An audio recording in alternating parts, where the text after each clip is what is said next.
Le président de la République reçoit le secrétaire général adjoint des Nations Unies, représentant spécial du secrétaire général pour l'Afrique de l'Ouest et le Sahel, ainsi que le commandant du commandement militaire américain en Afrique. Le ministre de l'économie et du développement durable signe avec le président du groupe de la Banque islamique de développement un document cadre de partenariat stratégique et de renforcement de la coopération entre la Mauritanie et la banque. Le ministre de l'Éducation nationale de la réforme du système éducatif suit le déroulement des cours à l'école Souleymane Baal de Séprà et assiste à la cérémonie de levée du drapeau national.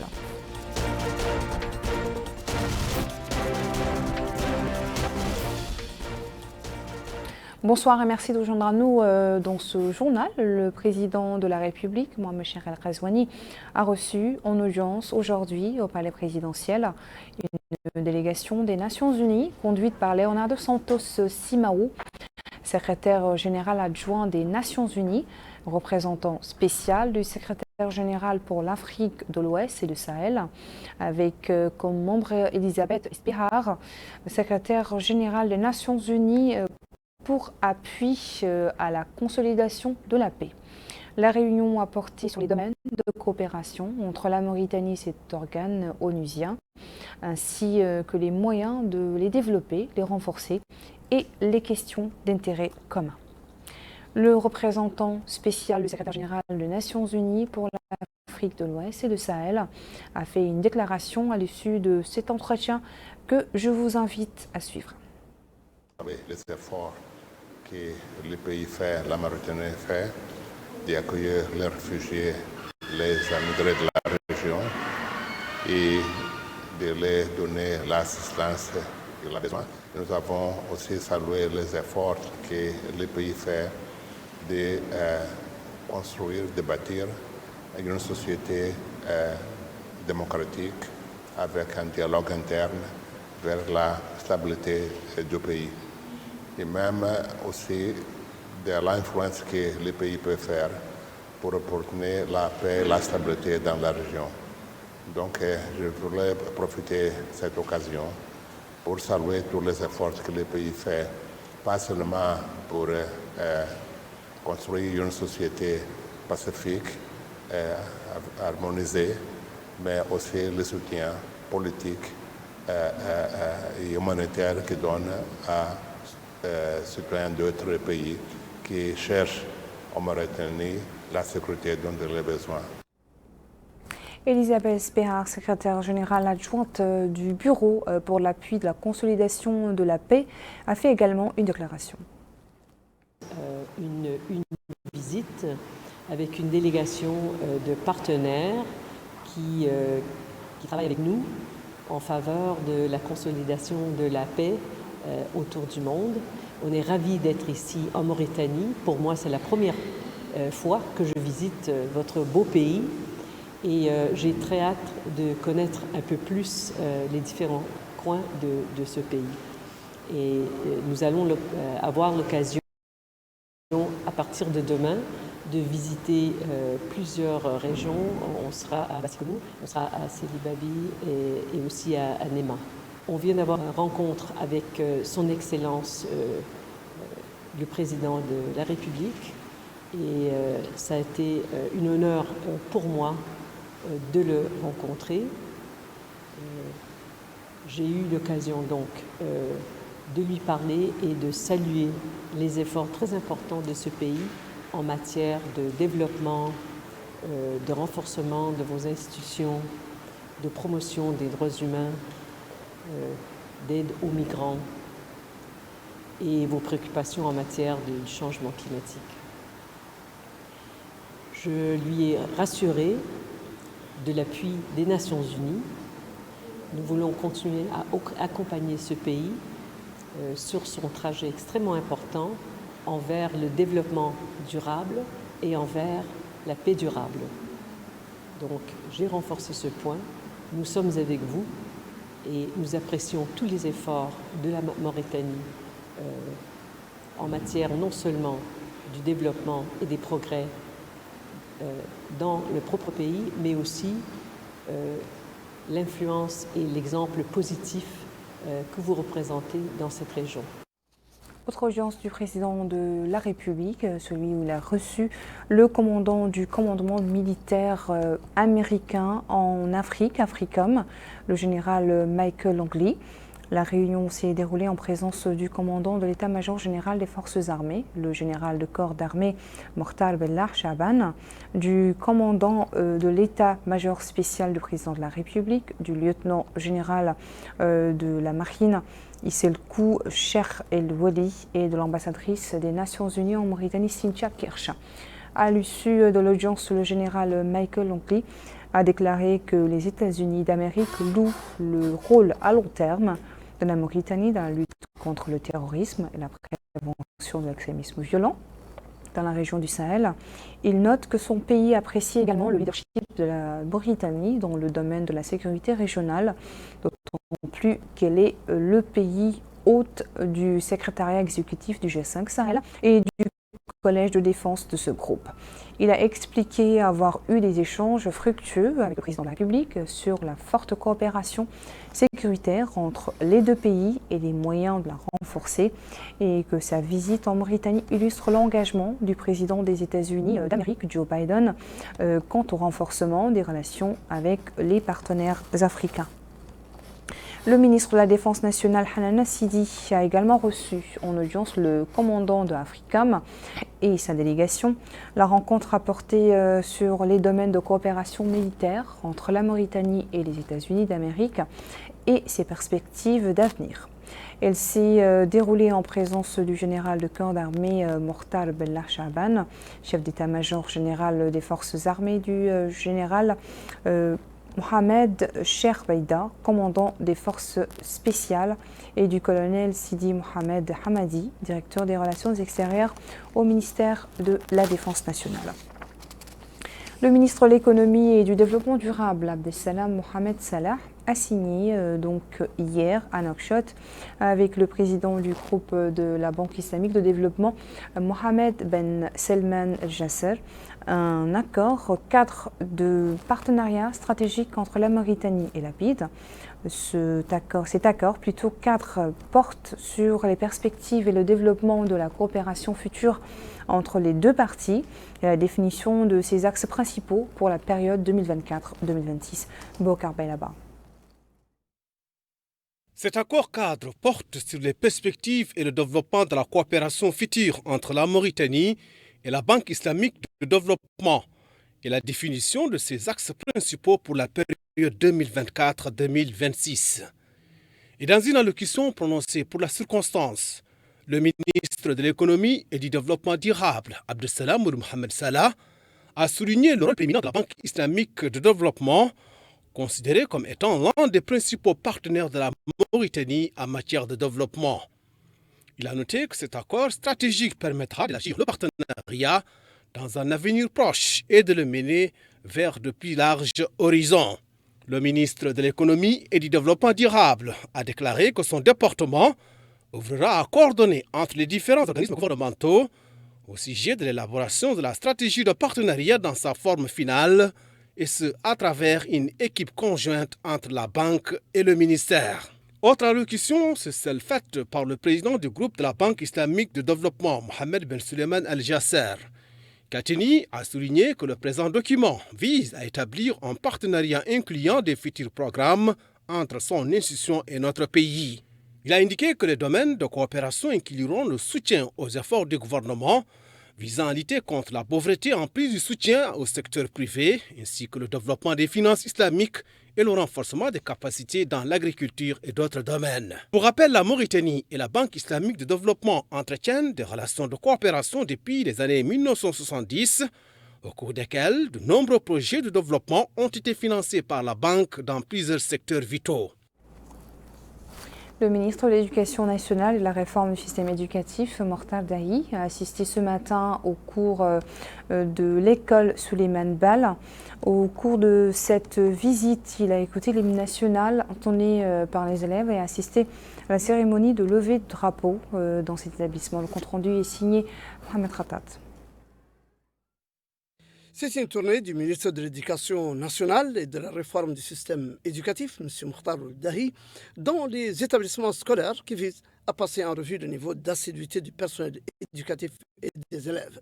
Le ministre de l'Éducation nationale et de la réforme du système éducatif s'en est allé très tôt ce matin à lever du drapeau national à l'école Cheikh Souleymane Baal et au collège de Sabra 1 dans la wilaya de Nouakchott-Ouest, où il a écouté l'hymne national entonné par les élèves avant le début des cours, constatant du coup la présence effective du personnel enseignant et échangeant avec le personnel d'encadrement et les enseignants auxquels il a prêté une oreille attentive pour exprimer leurs remarques et leurs suggestions avant de leur demander de prendre toutes les mesures pour garantir la réussite de l'année scolaire en cours, notamment par le relèvement du niveau des élèves et le rehaussement du taux d'admission aux examens et concours. À l'issue de la visite, le ministre a souligné que cette tournée dans les établissements scolaires s'inscrit dans le cadre des visites matinales des établissements d'enseignement au début de la 4e semaine d'ouverture, dans le but de passer en revue les niveaux d'assiduité du personnel éducatif et des élèves. Le ministre a précisé que la présence du personnel enseignant est appréciable, mais qu'en ce qui concerne les élèves, il en manque encore dans certaines classes. De même qu'il a constaté un manque de manuels scolaires et a donné ses instructions pour qu'il y soit remédié immédiatement afin de suivre le rythme des élèves dès le début de l'année scolaire. Il a appelé les familles et parents d'élèves dans toutes les wilayas du pays à inscrire leurs enfants dans les écoles avant le début de l'année pour leur permettre de suivre normalement les cours, surtout, dit-il, que les premiers devoirs et examens pourraient arriver bientôt.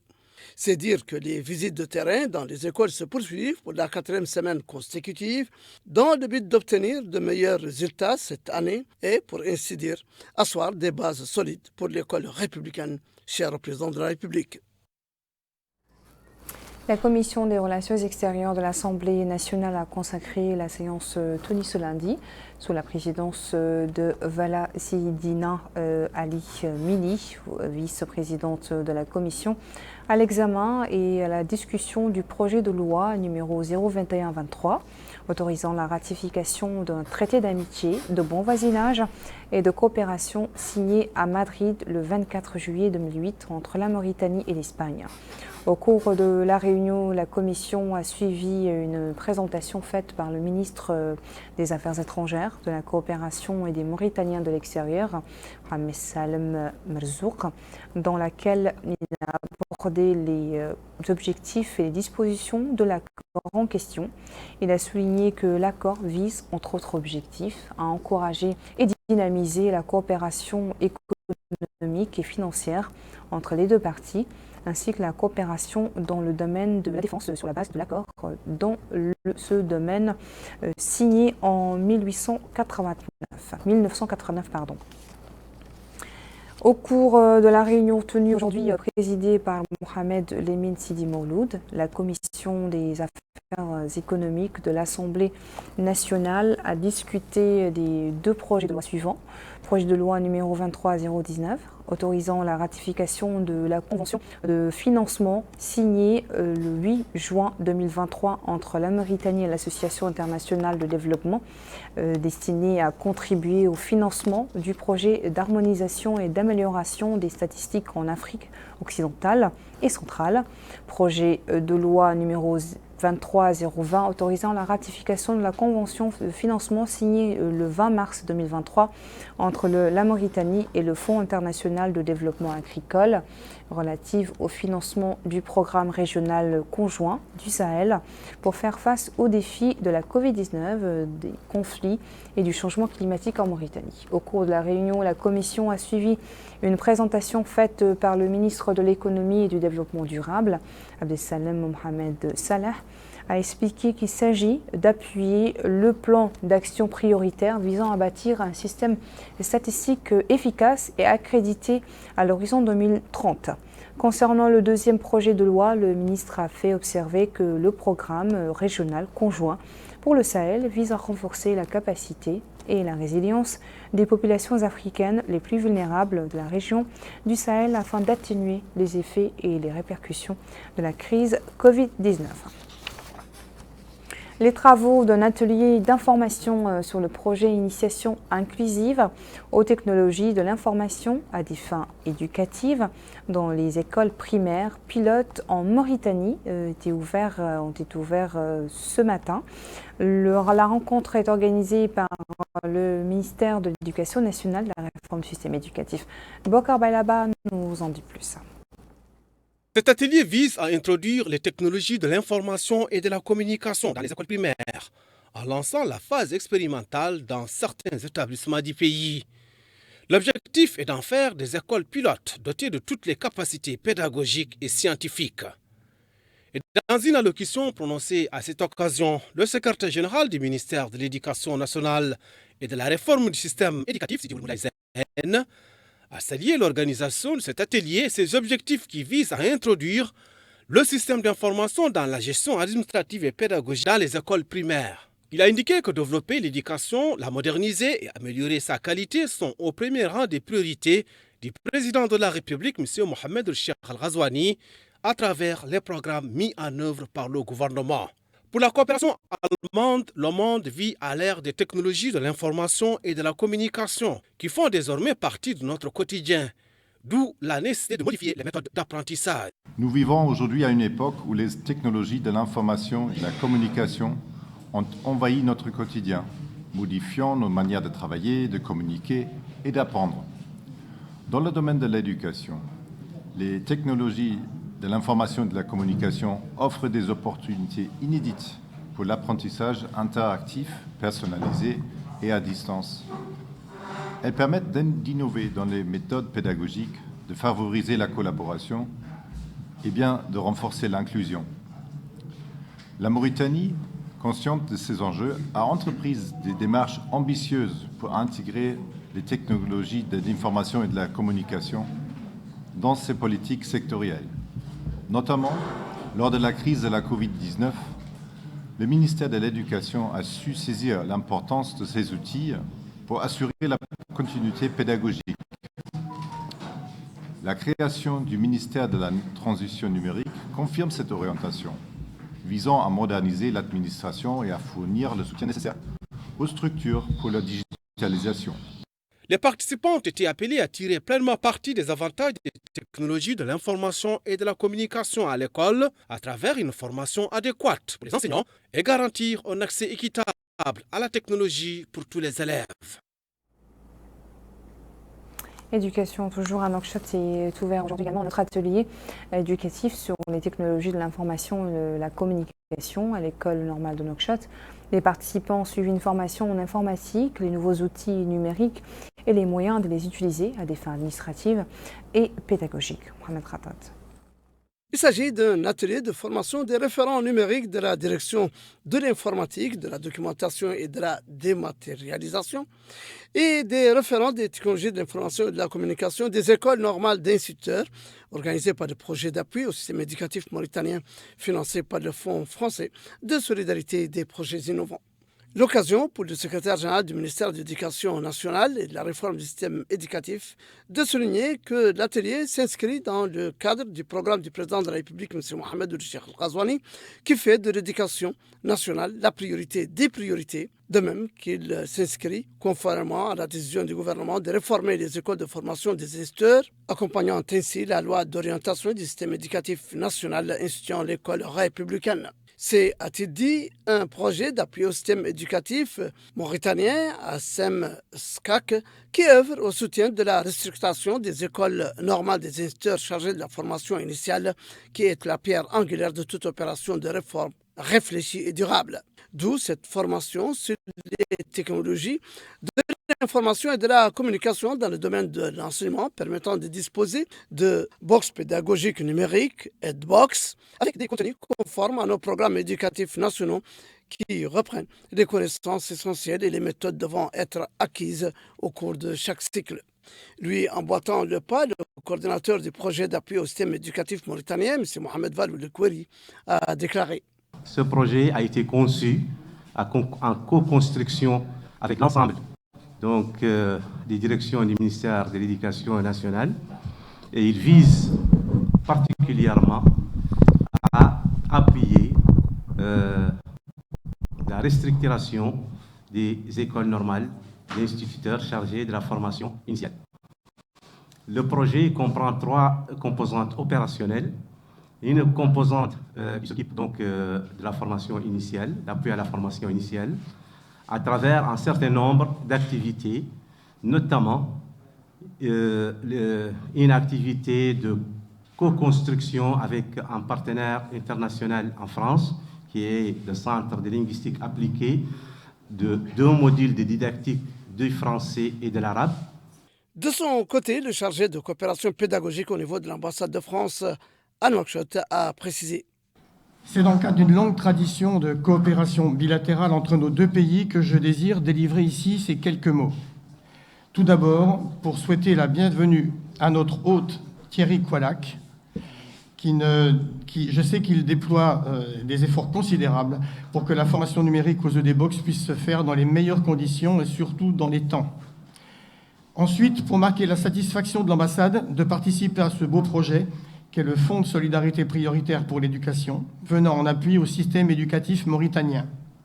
C'est dire que l'atelier vise à renforcer l'opérationnalisation de la réforme du système éducatif et l'éducation des générations futures, fondement de la nation.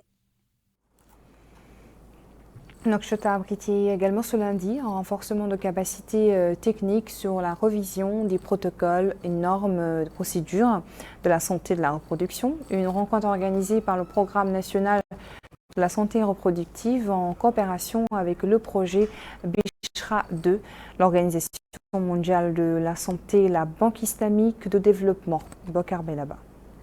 L'atelier vise à faire la lumière sur tout ce qui touche à la santé des mères, des nouveau-nés et des adolescents. En d'autres termes, l'objectif est d'améliorer la santé reproductive dans notre pays. À l'ouverture des travaux, le secrétaire général du ministère de la Santé, Mohamed El Haj, a indiqué que la santé maternelle et infantile constitue l'un des piliers les plus importants des stratégies du secteur de la santé depuis des décennies et le premier axe du plan national de développement du secteur de la santé 2022-2030 s'articule autour de ce domaine. Il a indiqué que les normes, protocoles et procédures de santé reproductive sont des documents de consensus préparés avec l'appui des partenaires techniques et financiers du ministère de la Santé, des organismes scientifiques et de données de référence. Pour l'Organisation mondiale de la santé, cet atelier vise à contribuer à l'amélioration de la qualité dans le domaine de la santé reproductive dans notre pays. Et la révision des normes, protocoles et procédures s'inscrit dans ce cadre. La stratégie globale pour la santé de la mère, du nouveau-né, de l'enfant et de l'adolescent 2015-2030 engage les pays à réduire la mortalité maternelle d'ici 2030 pour la ramener à moins de 70 décès pour 100 000 naissances vivantes. La stratégie en question propose également de ramener la mortalité des nouveau-nés et des enfants respectivement sous la barre de 12 à 25 décès pour 1000 naissances vivantes d'ici 2030. À noter que la santé reproductive fait référence à l'état général du bien-être physique, mental et social dans tous les aspects liés au système reproducteur, à ses fonctions et aux processus qui y sont associés.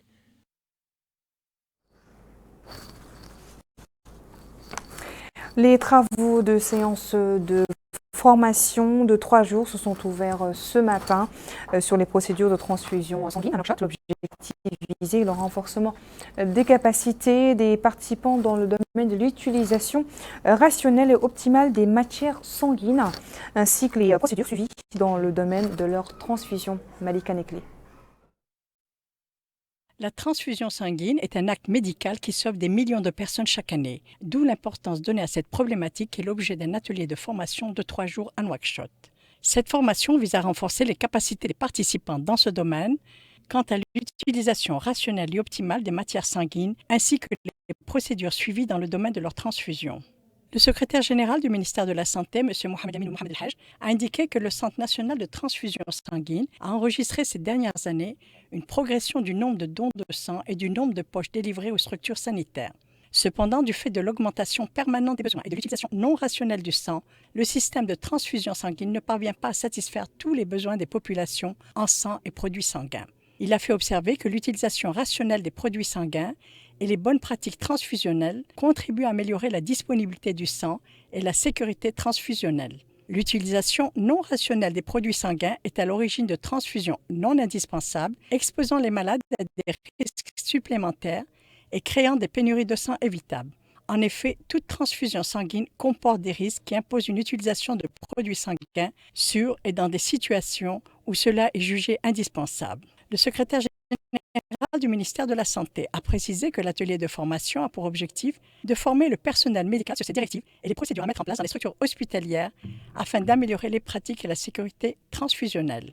De son côté, le professeur Ndiaye Fati Charlotte, représentante de l'Organisation mondiale de la santé en Mauritanie, a souligné l'importance du don de sang. Qu'on a effectué dans la région africaine de l'OMS révèle que 61% des patients transfusés sont des femmes, contre 39% d'hommes.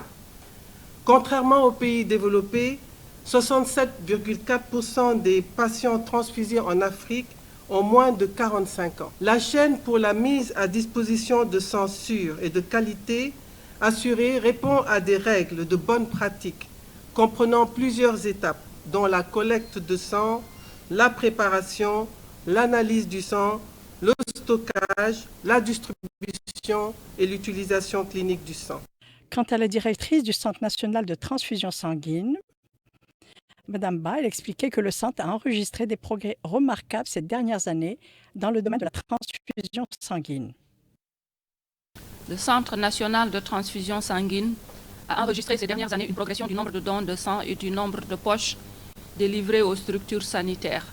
Cependant, du fait de l'augmentation permanente des besoins et de l'utilisation non rationnelle du sang, le système de transfusion sanguine ne parvient pas à satisfaire tous les besoins des populations en sang et produits sanguins.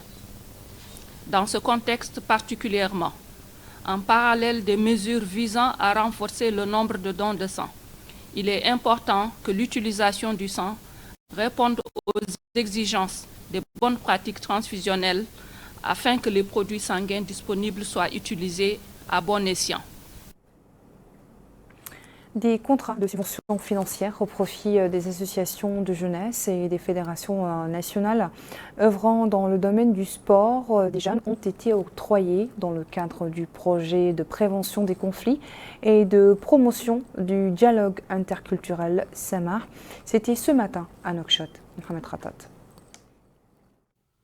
31 associations et consortiums d'associations de jeunes de différentes wilayas du pays bénéficient de cette troisième vague de subventions de financement signée avec le projet SAMAR de prévention des conflits et de promotion du dialogue interculturel dirigé par M. Mohamed Salim El-Boukhaz. L'occasion pour la secrétaire générale du ministère de la Culture, de la Jeunesse et des Relations avec le Parlement, Mme Aïza Mentkerbali, de préciser que cette troisième subvention au titre du projet SAMAR pour les associations des jeunes s'élève à 12 millions de MRI et prend en compte l'état des associations des jeunes des wilayas bénéficiaires. De son côté, l'ambassadeur chef de la délégation de l'Union européenne en Mauritanie, son Excellence Guillaume Jones, a précisé. Notre engagement envers la jeunesse découle de notre conviction profonde. L'avenir d'une société, d'un pays, d'un continent, bien sûr, passe par l'investissement fort dans sa jeunesse. Et donc, nous y sommes très engagés par des programmes comme ce programme, d'encourager la jeunesse à participer dans la définition des politiques qui les concernent et la mise en œuvre dans des projets de développement économique, social et humain, voilà, au niveau national, au niveau régional, au niveau international. C'est quelque chose qui est vital.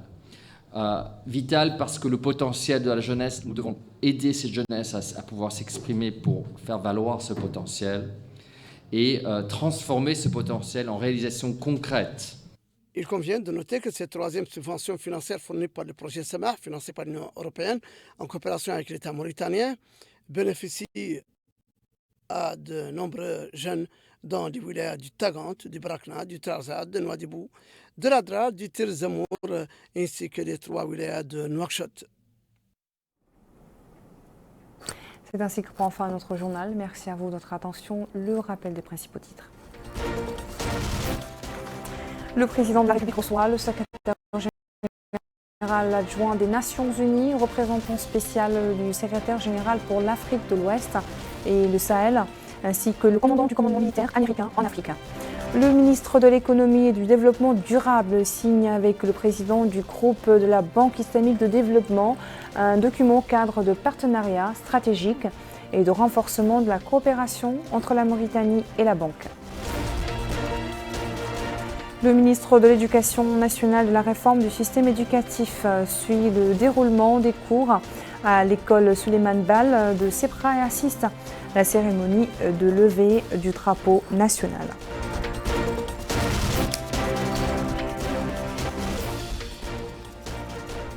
Retrouvez dans quelques minutes votre émission Zoom sur présentée par Adaïr Kheta. Bonne soirée.